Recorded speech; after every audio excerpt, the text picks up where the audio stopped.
सेठ रतनलाल प्रीतमपुर गांव के जाने माने व्यापारी थे। व्यापार के सिलसिले में सेठ जी को आसपास के कई गांवों में जाना पड़ता था। सेठ जी का स्वभाव बहुत ही नरम दिल और दयालु था। इतनी धन संपत्ति होते हुए भी उन्होंने कभी घमंड को अपने सिर पर चढ़ने नहीं दिया। पूरा गांव उनकी सज्जनता और उनके मिलनसार स्वभाव को जानता था। सेठ रतनलाल जब भी किसी नगर में व्यापार के सिलसिले में जाते तो वहाँ के प्रसिद्ध मंदिर में जरूर माथा टेकते थे। धार्मिक कामों में सेठ जी की बहुत ही आस्था थी।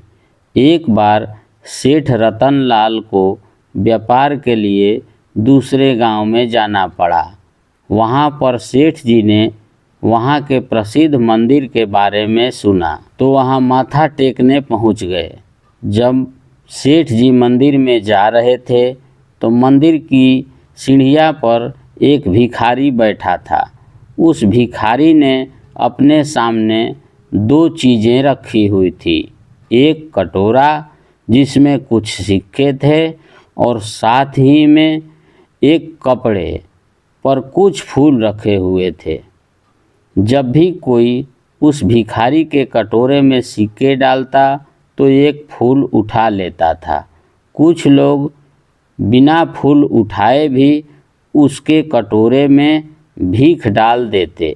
सेठ रतनलाल ने भी अपने दयालु स्वभाव के कारण उस भिखारी के कटोरे में 100 का एक नोट डाल दिया और मंदिर की सीढ़ियाँ चढ़ने लगे।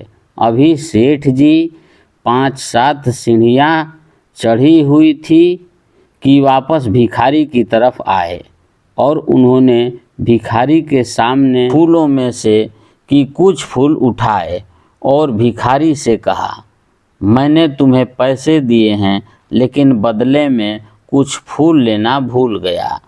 अब मैं यह फूल ले रहा हूँ। आखिर मैं भी एक व्यापारी हूँ और तुम भी एक व्यापारी हो। इतना कहकर सेठ जी जल्दीबाजी में मंदिर में चले गए।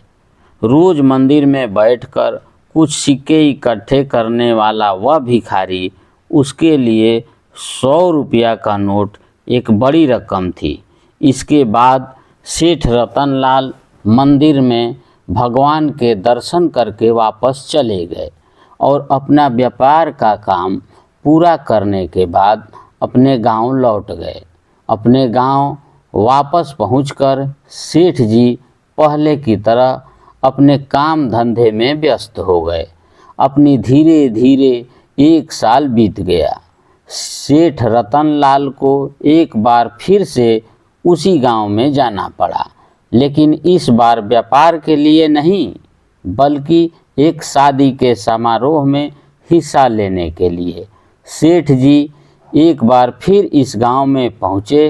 पहले उन्होंने मंदिर में भगवान के दर्शन किए, उसके बाद वह शादी के जलसे में पहुँच गए। काफ़ी बड़ा शादी का समारोह था और बहुत ही अच्छी सजावट की गई थी।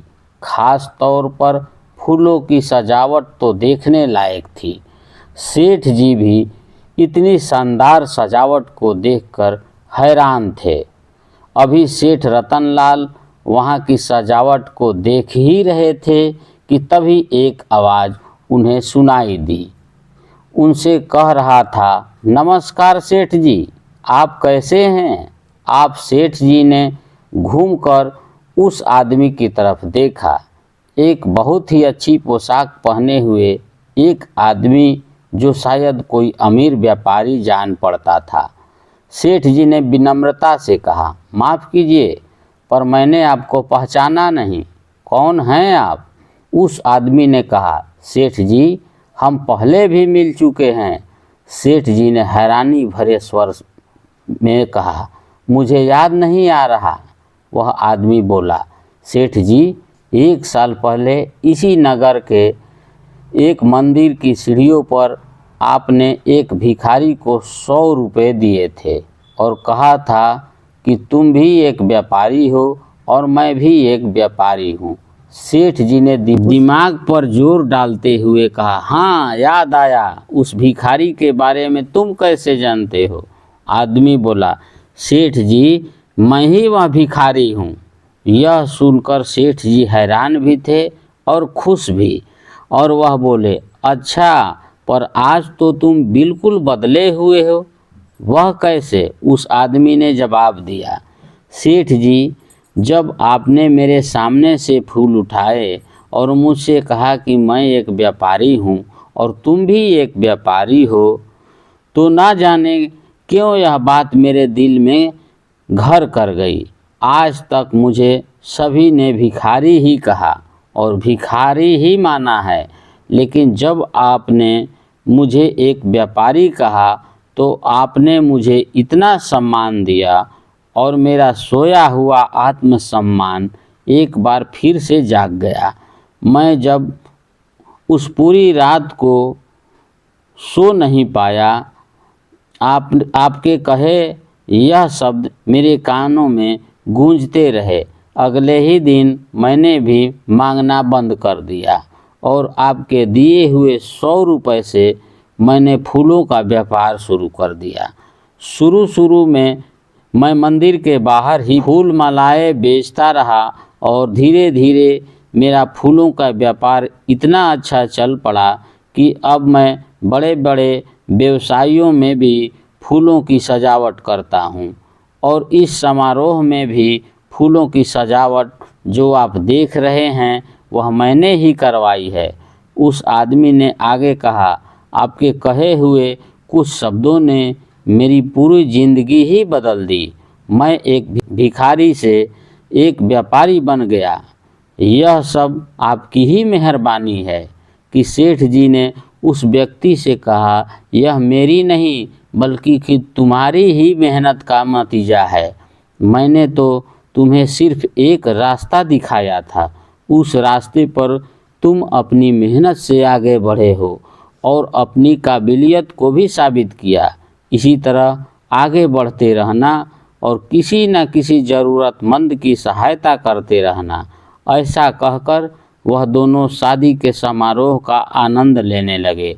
तो दोस्तों, इसी तरह की इंस्पिरेशनल स्टोरी देखने के लिए आप मेरे चैनल को सब्सक्राइब करिए और वीडियो को लाइक करना बिल्कुल मत भूलिए। कमेंट में ज़रूर हमें बताएं कि आपको यह कहानी कैसे लगी। धन्यवाद।